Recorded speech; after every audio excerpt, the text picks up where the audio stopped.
So on the next question, we are given that they say this is the diagram.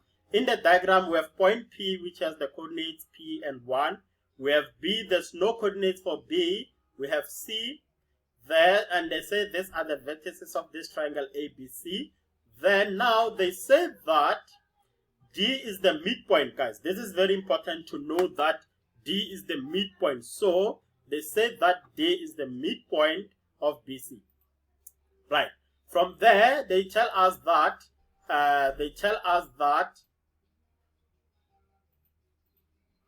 A lies in the second quadrant. DC forms an angle with the x-axis. Let's try to answer the first question.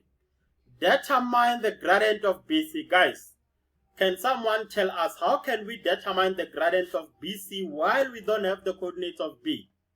Anyone? How can we find the gradient of BC? By using the points of C and D. The point of C and D. Why are we using C and D? Because all of the points were on the same line. Exactly. We call these points the collinear points. So this tells us that the gradient of DC is equal to the gradient of BC. So if we can find the gradient of DC is the same as the gradient of BC. Thank you very much, Sean, for that answer. That's very correct.